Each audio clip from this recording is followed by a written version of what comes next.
사랑하는 우리 중앙교회 식구 여러분, 주님의 이름으로 더 문안 인사드립니다. 여러분 가정에 하나님의 은혜와 평강이 늘 넘치시기를 바라겠습니다. 오늘 우리 함께 나눌 말씀은 창세기 17장입니다. 우리 지난 시간 계속해서 창세기 17장 9절에서 14절, 그리고 23절에서 27절, Gênesis 17, 9 a 14 e 23 a 27. 창세기 17장 9절에서 14절, 그리고 23절에서 27절까지 말씀입니다.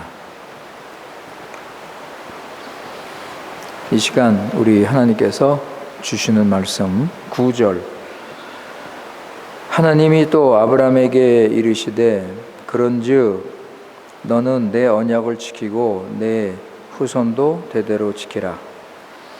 너희 중 남자는 다 할례를 받으라. 이것이 나와 너희와 너희 후손 사이에 지킬 내 언약이니라. 너희는 포피를 베어라. 이것이 나와 너희 사이에 언약의 표징이니라. 너희의 대대로 모든 남자는 집에서 난 자나 또는 너희 자손이 아니라 이방 사람에게서 돈으로 산 자를 막론하고 난 지 8일 만에 할례를 받을 것이라.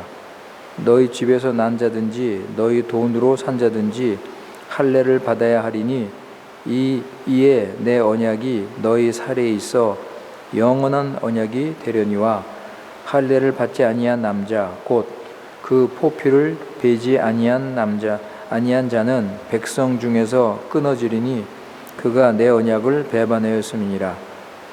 23절, 이에 아브라함이 하나님이 자기에게 말씀하신 대로 이날에 그 아들 이스마엘과 집에서 태어난 모든 자와 돈으로 산 모든 자 곧 아브라함의 집 사람 중 모든 남자를 데려다가 그 포피를 베었으니 아브라함이 그의 포피를 벤 때는 99세였고 그의 아들 이스마엘이 그의 포피를 벤 때는 13세였더라.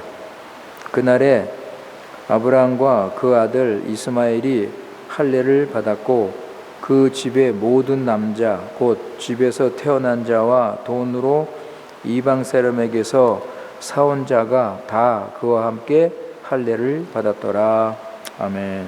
기도하겠습니다.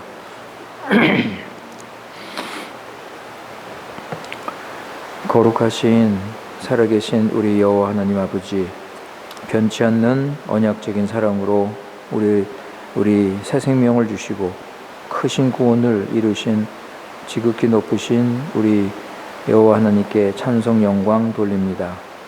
지난 3일 동안 지켜주시고 주님의 뜻을 순종하며 하나님과 동행하는 삶을 살게 하시고 오늘 수요 기도회로 이 자리에 모이게 하신 그 은혜를 감사합니다. 이 시간 기도, 찬송, 말씀으로 우리 심령을 회복시키시고 하나님을 더 알고 하나님을 더 사랑하고 감사함으로 순종하도록 은혜를 베풀어 주시옵소서. 우리가 세상에서 살 때 하나님의 택함받은 거룩한 백성임을 알고 깨달아서 예수 그리스도의 십자가와 부활의 능력을 힘입어 세상의 유혹과 사탄의 공격을 이기며 새 사람답게 거룩하고 경건한 삶 살아갈 수 있도록 우리 구원을 이루어 주시옵소서. 우리 안에 있는 육신과 정욕을 십자가에 못 박고 성령 인도 받으며 주의 말씀을 순종하며 살기 원합니다.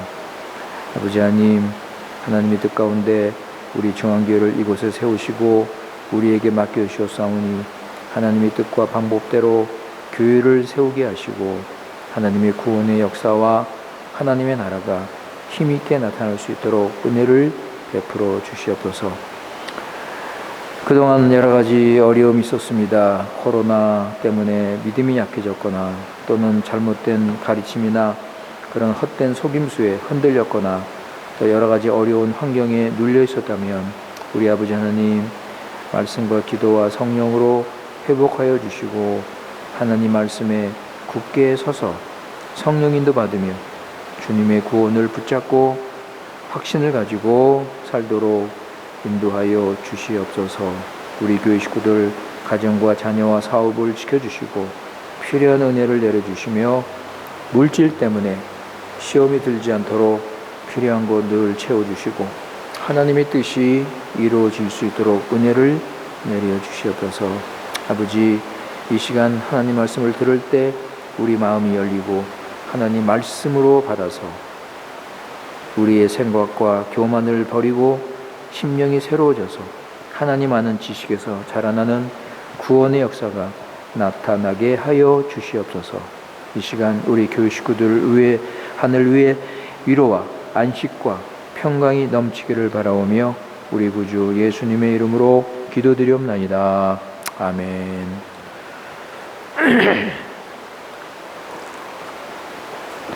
예, 오늘 우리 창세기 17장 우리 계속해서 우리 생각을 하도록 하겠습니다.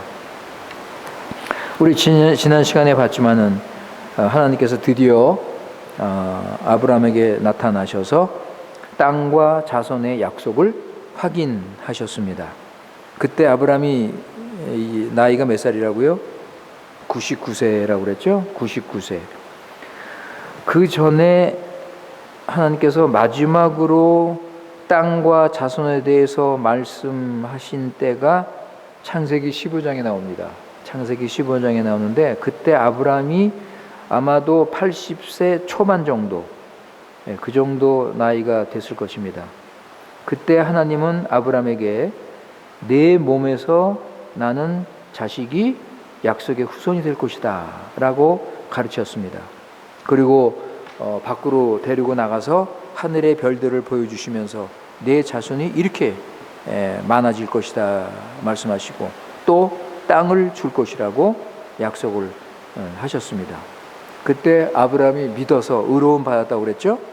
예, 아브라함이 하나님 그 약속을 믿고 그래서 하나님께서 의롭다 하셨습니다.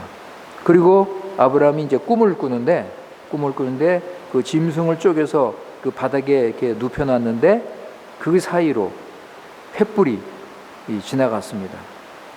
이것이 바로 하나님께서 자기 생명까지 맹세하시면서, 그죠? 맹세하시면서 그 언약을 이루시겠다. 그런 장면이 있었고, 그리고 나서 몇 년 후에 이스마엘을 낳게 된 것입니다. 그때 아브라함의 나이가 86세였습니다. 86세. 자, 그렇다면 이스마엘이 태어남으로 아브라함의 문제가 해결이 됐는가? 아니죠. 그래서 아브라함의 기다림은 계속 되게 됩니다. 사실 아브라함이 가나안에 도착했을 때가 75세인데 가나안에 도착을 하서부터 아브라함의 기다림이 시작된다고 우리가 볼 수가 있습니다. 그리고 이스마엘을 얻었지만은 아브라함은 그가 하나님의 약속하신 그 후손이 아닌 것을 그는 알고 있었습니다. 그래서 아브라함의 머릿속에는 항상 그 하나님이 주신 그 위대한 계시, 그 위대한 그 약속이 떠나지 않고 늘 그거를 생각을 하게 되었습니다. 여러분, 그게 창세기 12장에 나오죠? 우리 다시 한번 지금 17장이니까 우리 다시 한번 확인하는 의미에서 12장 2절 3절 제네제스 도지 도이스 트레이스. 여러분 한번 기억을 더듬어 보세요. 내가 너로 큰 민족을 이루고 내게 복을 주어 내 이름을 창대하게 하리니 너는 복이 될지니라. 너를 축복하는 자에게는 내가 복을 내리고 너를 저주하는 자에게는 내가 저주하리니 땅의 모든 족속이 너로 말미암아 복을 얻을 것이라 하셨다. 그러니까 아브라함은 늘 이 하나님이 주신 이 약속을 기억하면서 언제 하나님께서 이것을 이루실까 하나님의 때를 기다리고 있었습니다. 근데 문제는 아브라함과 사레가 자꾸만 시간이 지나면서 점점 늙어서 이제 자식을 볼 수 있는 어떤 그 소망이 이제 뭐 거의 다 끊어진 상태에 있게 됩니다. 그럼에도 불구하고 아브라함은 인간적인 방법이라든가 어떤 그 육신적인 그런 수단을 쓰지 않습니다. 왜냐하면 하갈의 그 일로 인해서 배웠기 때문에. 그래서 머리 굴리지 않고 하나님 약속을 믿고 그 영원한 소망을 가지고 이제 기다리고 있는 것입니다. 근데 아브라함이 99세 때 그야말로 아브라함이 스스로 아무것도 할 수 없는 가장 그 절망적인 상태에서 하나님이 나타나신 것입니다. 나는 전능한 하나님이다. 그래서 그게 히브리 말로 엘샤다이라고 그랬죠. 엘샤다이. 약속하신 것은 반드시 이루시는 신실하신 전능하신 하나님이시다. 그러니까 하나님께서 이제 내가 한다. 그렇게 말씀하시는 거예요. 그러니까 이스마엘을 낳고서 13년이 이제 지나갔는데 이 시간이 아브라함에게는 참 유익하고 필요한 시간이었다고 우리 지난 시간에 말씀을 드렸습니다. 왜냐하면 아브라함은 이 시간을 보내면서 자신의 그 무능함을 점점 깨닫게 되고 이제 나는 아무것도 할 수 없다. 이제 나는 뭐 스스로 아무것도 할 수 없다는 것을 알게 됩니다. 그래서 자신의 부족함을 깨닫고 이제는 오직 하나님만을 의지하는 것을 배우는 그런 경건에 아주 유익한 그런 시간이었다고 우리가 볼 수가 있습니다. 그렇다고 해서 하나님께서 아브라함을 버리신 것은 아니고 계속 아브라함을 가르치시고 인도하시고 다듬어 가시다가 이제 나타나셔서 구체적으로 그 땅과 자손에 대한 그 약속을 확인하시는 것입니다. 그죠? 그러니까 하나님께서 나타나셔서 아브라함에게 요구하시는 게 뭐예요, 여러분? 아브라함에게 무엇을 요구하십니까? 나를 믿으라는 거예요. 그죠? 아브라함아, 나를 믿으라. 나는 전능한 하나님이기 때문에 모든 약속을 다 이룬다. 그러니까 너는 내가 누구인지를 알고 내 앞에서 완전하라. 완전하라. 이렇게 말씀하셨어요. 그러니까 완전하는 것이 뭐 도덕적으로 뭐 완전한 게 아니라 너는 이제 내 뜻대로 순종하고 나를 따르라. 이런 뜻이에요. 그러니까 하나님께서 그 아브라함의 모든 것을 다 보시고 아시니까 아브라함아, 내 마음 중심에 전능하신 하나님을 모시고 그 하나님 시키는 대로 순종해라. 완전해라. 여러분, 아브라함이 솔직히 자손 문제 때문에 좀 이 방법 저 방법 이렇게 좀 고민하면서 그렇게 했잖아요. 처음에는 자기 종 엘리에셀을 약속의 후손으로 세우려고 했고, 그 다음에는 또 하갈을 통해서 이스마엘을 낳았고, 그죠? 그런데 그 후부터는 지금 13년 동안 이제 기다리면서 하나님을 의지하고 하나님만이 나를 도울 수 있다. 하나님만이 할 수 있다. 그죠? 그런 믿음을 가지게 된 거예요. 그러니까 하나님이 나타나셔서 이제 내 아내가 아들을 낳는다. 그렇게 말씀하시죠? 이제 오늘 17장에 이제 나와요. 그렇게 말씀하시니까 아브라함이 웃었어요, 여러분. 17절 보세요. 17절.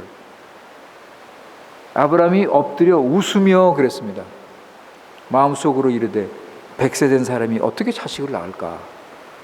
여러분, 그러니까 이 하나님께서 내 아내가 아들을 낳는다 하시니까 아브라함이 웃을 정도로, 아니 우리가 어떻게 낳습니까? 그죠? 웃을 정도로 완전히 포기 상태에 있는 거예요. 우리는 안 됩니다, 하나님. 우리가 어떻게 우리가 어떻게 낳을 수 있습니까? 하면서 속으로 웃을 정도로 그들의 상태가 완전히 이제 포기된 상태. 이때 하나님께서 아니다. 사라는 반드시 아들을 낳을 것이다. 아브라함이 이렇게 겸손하고 이렇게 포기 상태에 있는 이유 중에 하나가 또 뭐가 있냐면 하갈의 사건이에요.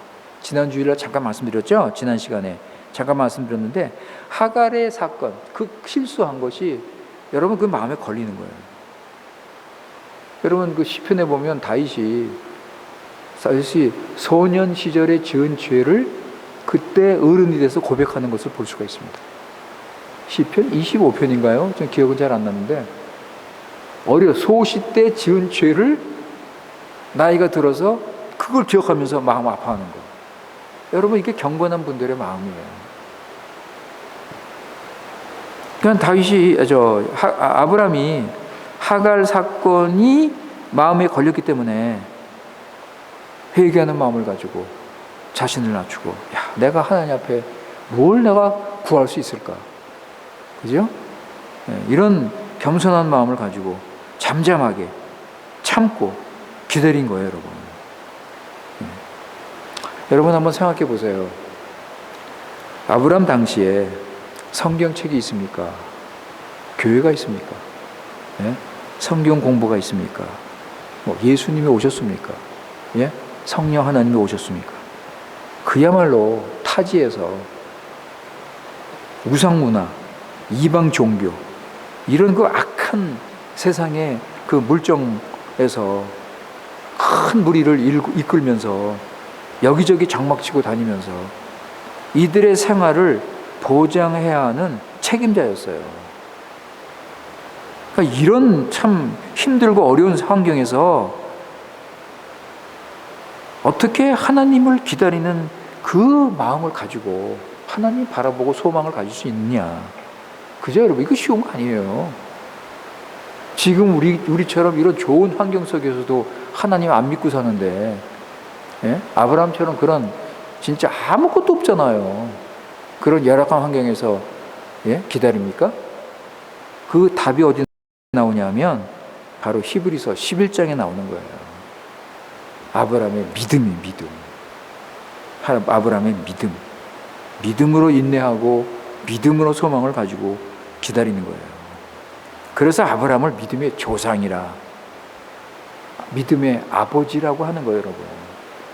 믿음의 사람. 그죠?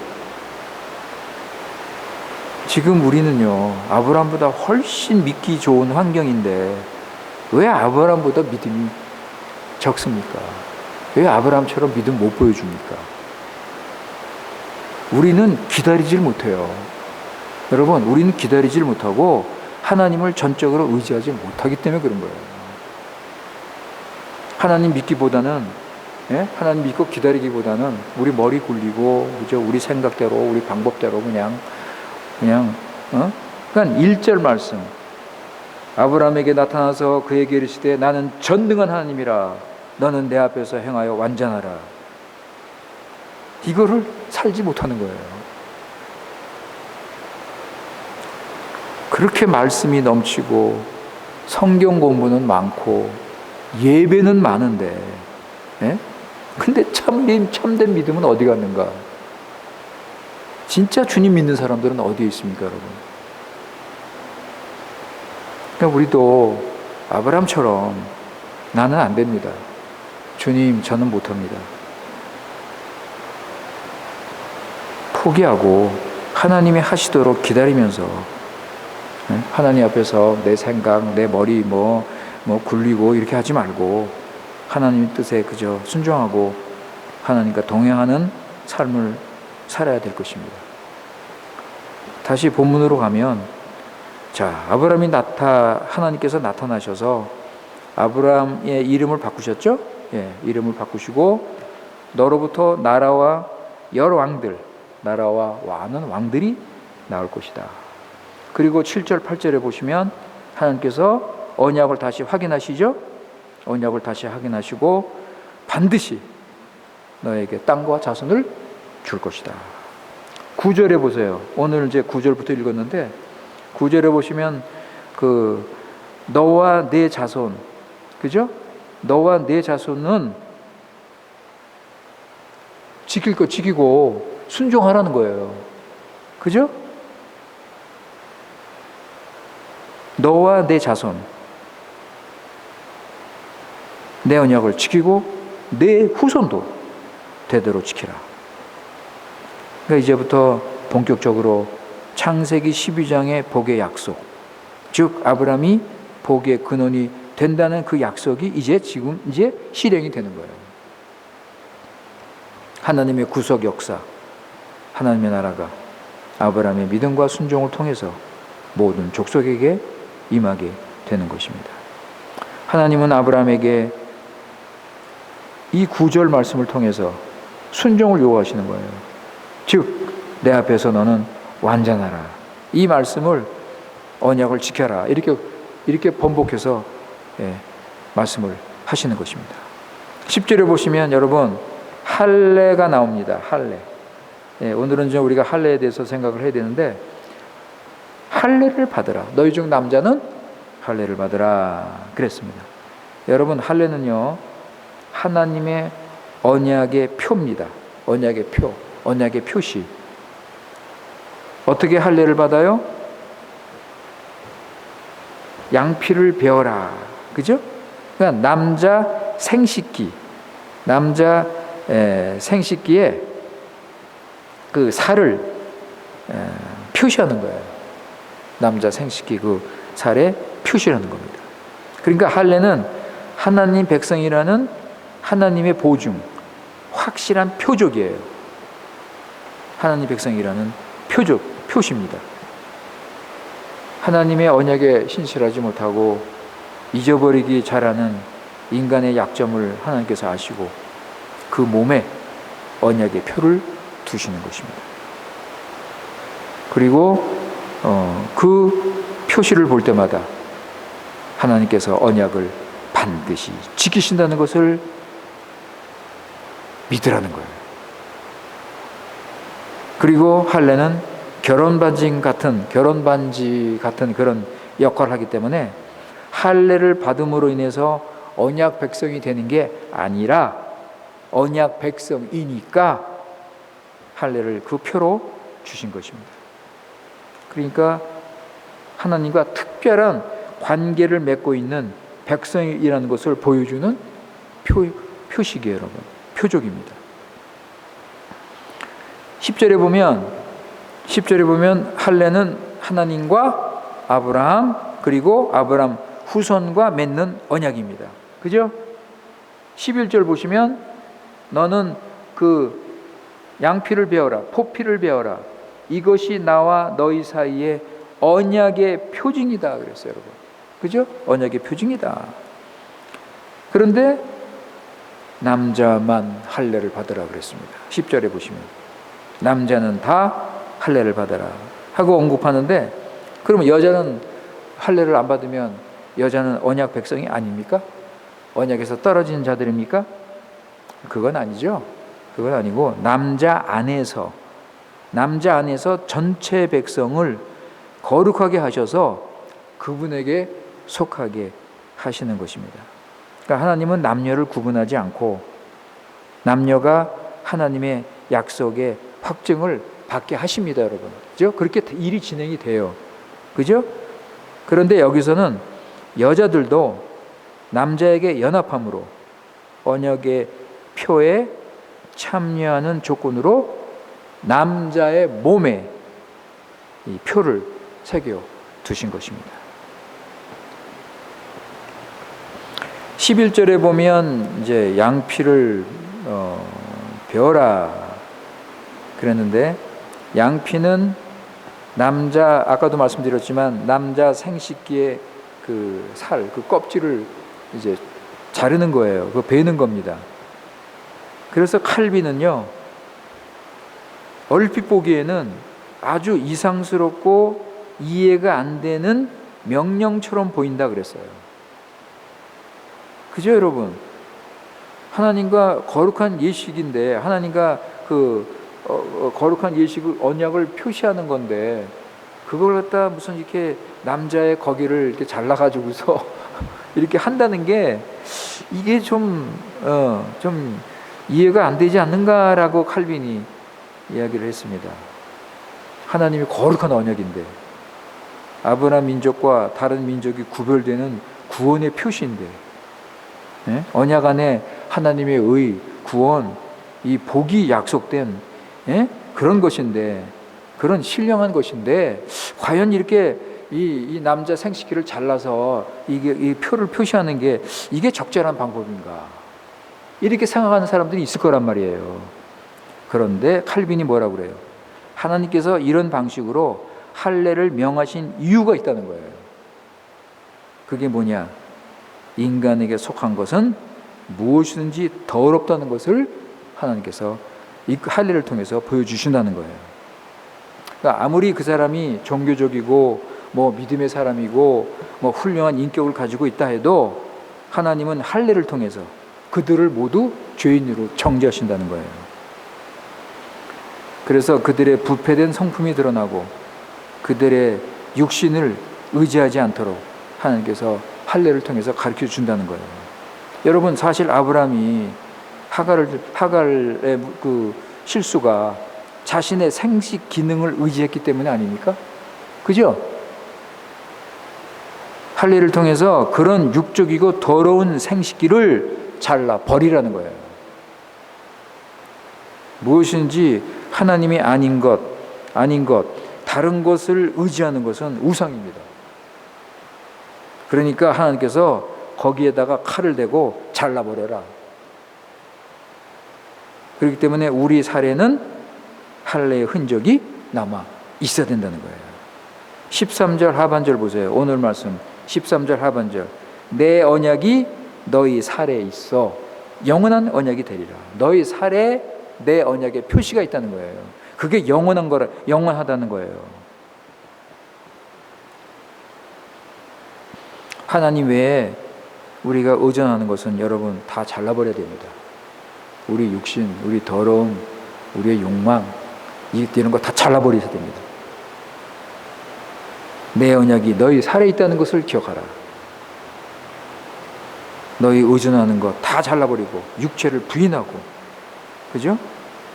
우리 몸에는 예수 그리스도의 흔적, 십자가의 흔적이 있어야 된다. 갈라디아서 6장 17절. 갈라타스 세이스 디제세치.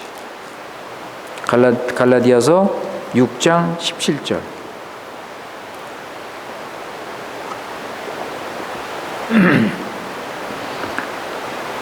갈라디아서 6장 17절 말씀 보시면, 이후로는 누구든지 나를 괴롭게 하지 말라. 내가 내 몸에 예수의 흔적을 지니고 있노라. 이런 하나님의 거룩한 표, 거룩한 표시, 이 하나님의 언약의 표시가 우리 믿는 자들에게 있어야 되는 거예요. 있어서 우리는 이런 더러운 것들, 이런 세상적이고 정욕적인 거 다 잘라버리고 우리가 주님을 위해서 우리는 살아야 되겠다. 그래서 어떤 목사님은 할례는 순교를 이루기 위한 의식이다 그랬어요. 순교를 위한 의식이다. 그죠? 그렇기 때문에 할례를 할 때 겉에 있는 외부의 그 양피를 베는 것만으로 만족해서는 안 된다는 거예요. 마음의 순결이 더 중요한 할례라는 거죠. 겉에 몸에 그 살을 베는 그 형식보다는 마음의 할례가 더 중요하다. 신명기 10장 16절 보세요. 신명기 10장 16절. 데오토로노미오 데이스 디제세이스. 신명기 10장 16절 말씀. 거기 보시면, 그러므로 너희는 마음의 할례를 행하고 다시는 목을 곧게 하지 말라 그랬습니다. 여러분, 구약 성경에도 외적인 그런 할례가 아니라 무엇을 강조했습니까? 마음의 할례를 받으라. 구약에도 이것을 가르쳤습니다. 근데 유대인들은 그 외적인 할례 행위만 하면, 그 할례만 받으면 하나님 백성이다, 언약 백성이라고 생각을 했습니다. 그러나 성경은 뭘 얘기해요? 뭘 가르칩니까? 너희는 마음의 할례를 받아야 된다. 마음이 새로워지고 거듭나고 죄와 더러운 것들을 끊어버리는 것이다. 여러분, 신약에 넘어오면 사도행전 2장에서 베드로가 할례 받은 유대인들에게, 이들이 베드로 말씀을 듣고 어찌할꼬 할 때 베드로가 뭐라고 그랬습니까? 할례 받은 유대인들에게 회개하라고 그랬어요. 회개하라. 죄를 버리고 하나님께 돌아오라. 아니, 이미 하나님 백성이고 언약 백성 아닙니까? 육적인 할례 다 받았잖아요. 그런데 분명히 여기서 말씀하죠. 육적인 할례는 의미가 없다. 마음의 할례를 받아라. 회개하라. 죄를 버리고 예수 그리스도를 믿어라. 죄사함 받아라. 그죠? 그래서 사도 바울이 로마서 2장에서 이 말씀을 하는 거예요. 한번 보세요, 여러분. 로마서 2장 28절 29절. 호마노 도이스 빈치 오이토 빈치 노비.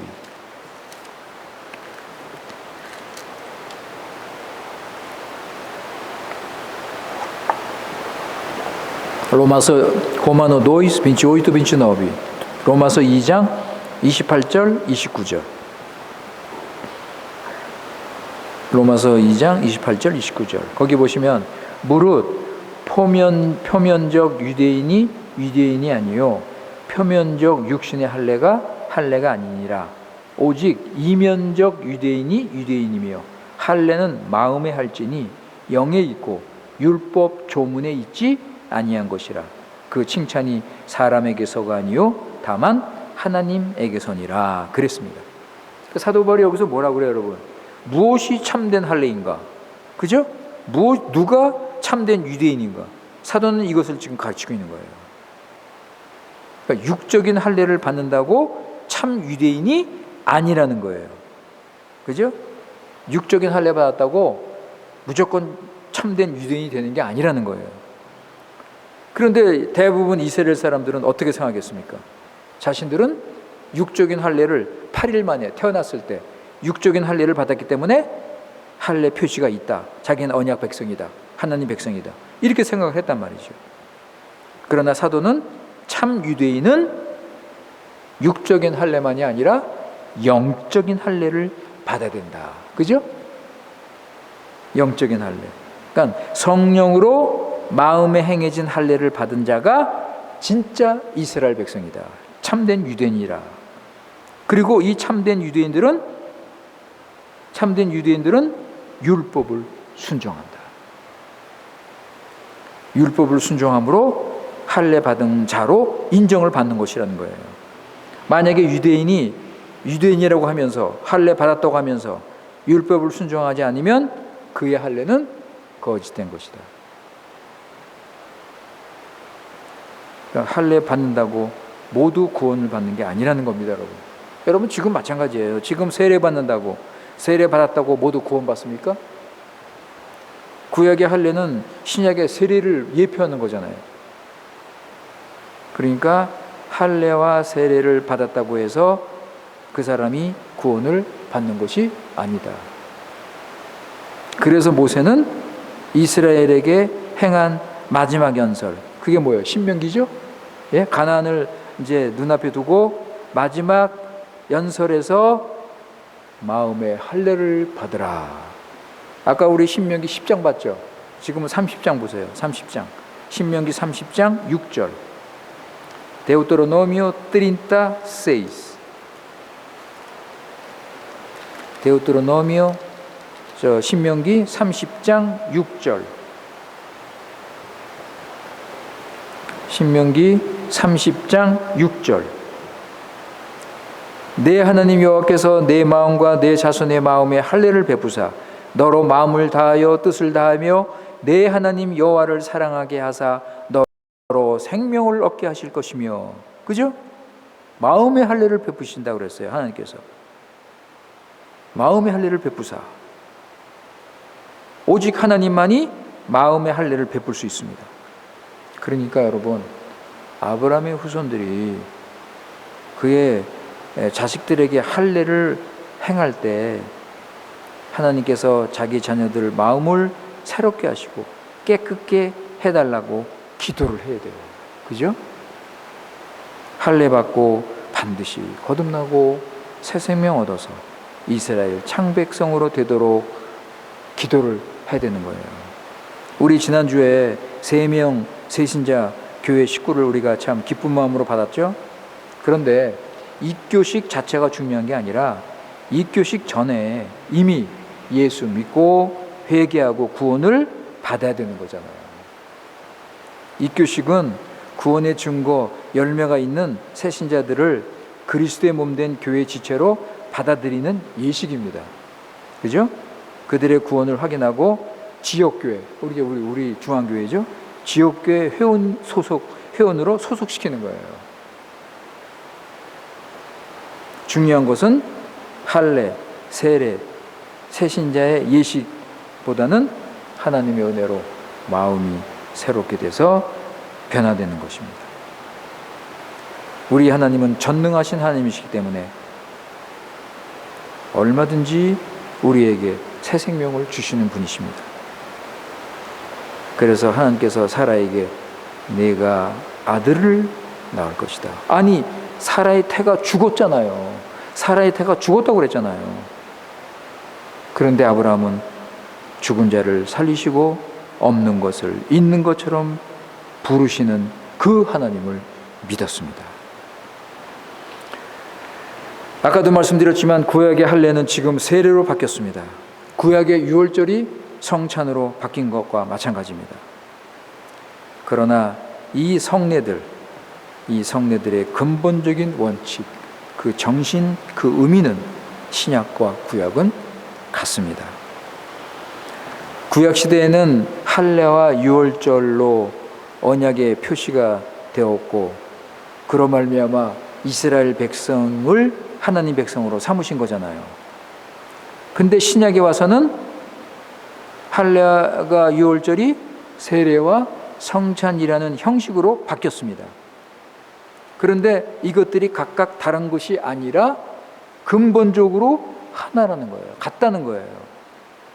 그러니까 할례와 세례, 유월절과 성찬, 행하는 예식, 그 내용은 방식은 다르죠. 그죠? 행하는 방식은 다르지만 그 가지고 있는 의미는 신약이냐 구약이나 다 같은 원칙을 적용하고 있단 말이죠. 그래서 사도 바울이 신약의 세례와 성찬이 구약 교회에도 있었다고 말을 합니다. 그게 어디 나오냐면 고린도전서 10장에 나와요. 한번 보세요, 여러분. 고린도전서 10장 1절 4절. Primero Corintios 10, 1, 4. 고린도전서 10장 1절에서 4절.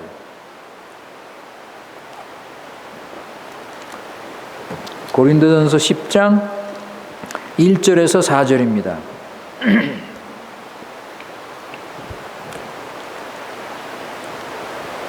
자, 1절 보실까요? 형제들아, 나는 너희가 알지 못하기를 원하지 아니하노니 우리 조상들이 다 구름 아래에 있고 바다 가운데로 지나며, 2절 보세요. 모세에게 속하여 다 구름과 바다에서 세례를 받고 그랬어요. 할례를 받고 그렇게 안 했어요. 세례를 받고 그랬어요. 그죠?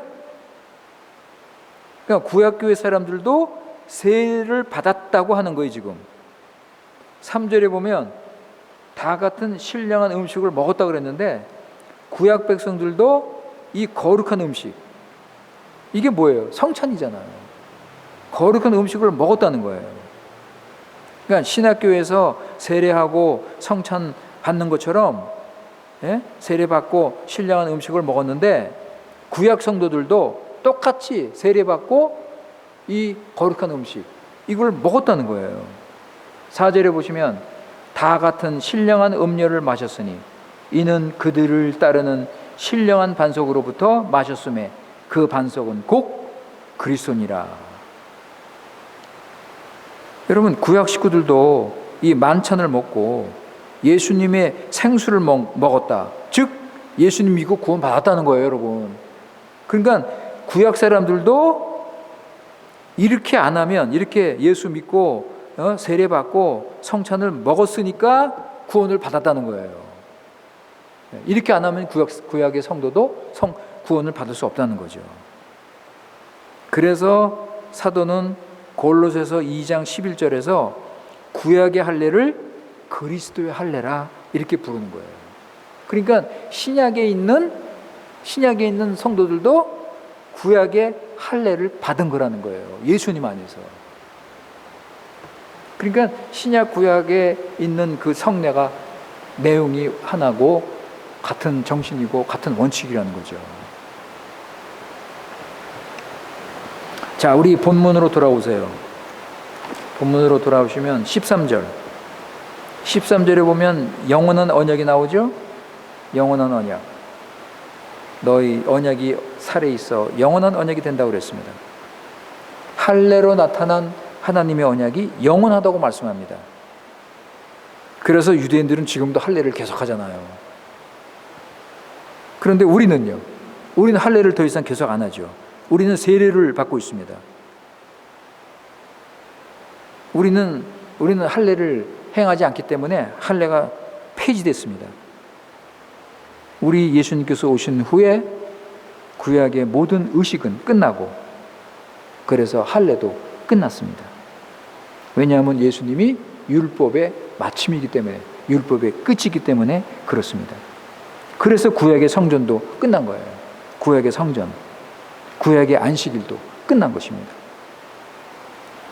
여러분, 구약에 보면 성소가 영원히 쉴 곳이라고 그랬습니다. 시편 132편에 보면 성소가 영원히 쉴 곳이라고 그랬어요.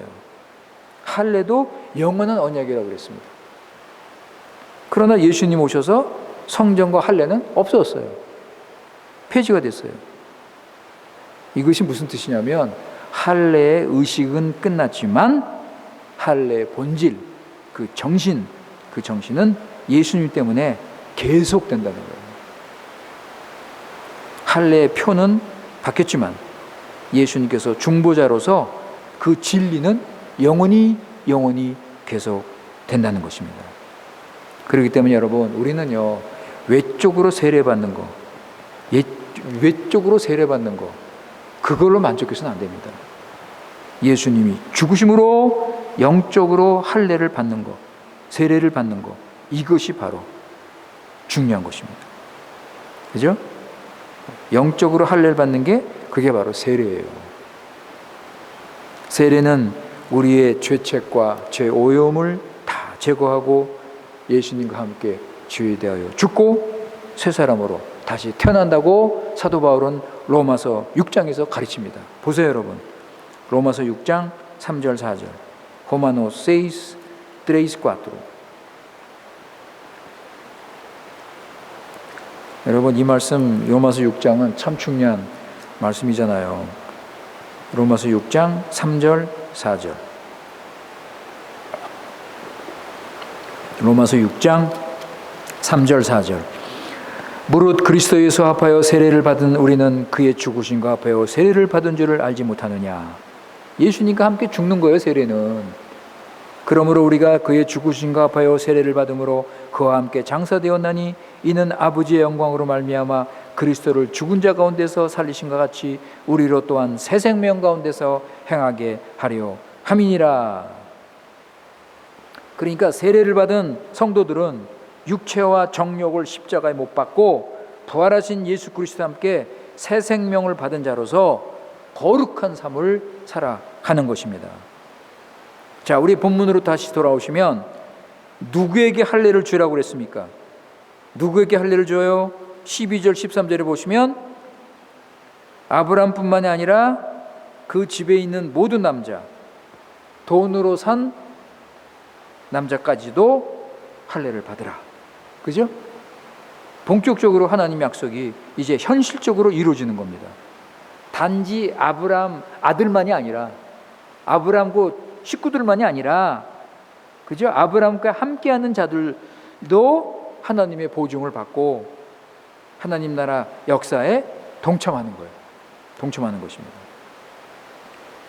그래서 하나님의 언약의 표시인 할례를 받아서 자기 몸에 표적이 있고, 그래서 자신이 하나님 백성이라는 의식을 가지고 하나님의 거룩한 약속을 붙잡고 하나님 백성답게 살아야 되는 것입니다.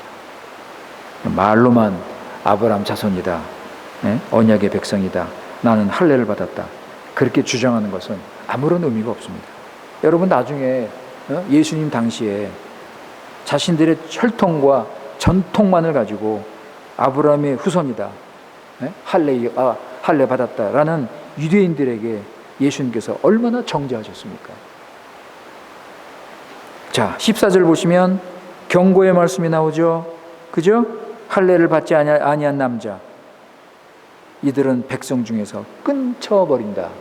왜냐하면 내 언약을 배반했기 때문이다. 23절 보세요. 23절을 보면 아브라함이 하나님이 자기에게 말씀하신 대로 이날에 그 아들 이스마엘과 집에서 태어난 모든 자, 돈으로 산 모든 자, 곧 아브라함 집의 사람 중 모든 남자를 데려다가 양피를 베었다. 26절, 27절 보세요. 그날에 아브라함과 그 아들 이스마엘이 할례를 받았고 그 집의 모든 남자, 곧 집에서 태어난 자와 돈으로 이방 사람에게서 사온 자가 다 그와 함께 할례를 받았더라. 여러분, 아브라함이 왜 하나님께 인정을 받는 사람이 되었는지 이 말씀 잘 보여주지 않습니까? 그냥 아브라함은 즉각 그냥 순종을 하잖아요. 그죠? 즉각 순종하잖아요. 여기 나오는 순종을 살펴보면 믿음에 기초한 철저한 순종이었습니다. 육체의 고통이 있지만 하나님의 뜻을 이루기 위해서 순종했습니다. 온전하고 세밀한 순종.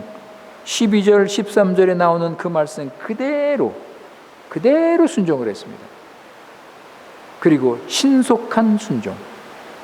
예, 여러분 26절에 보면 그날에, 그죠? 23절에도 이날에, 26절에 그날에, 그냥 그 하루 동안 그날 당일에 그냥 모든 사람이 할례를 받은 거예요. 시간이 지연되면 사단 활동할 수 있는 기회를 주게 되는 것입니다. 자, 사랑하는 성도 여러분, 이제 말씀 마칩니다. 오늘 우리 할례에 대해서 우리가 생각을 했습니다. 하나님의 언약의 표, 언약의 표시, 하나님의 은혜의 표시, 하나님 백성, 하나님 나라 소속, 구별됐다는 표시입니다. 이 표시를 볼 때 하나님의 은혜를 기억하고 하나님은 반드시 언약을 지키신다, 하나님의 신실하심을 의지할 수 있는 것입니다.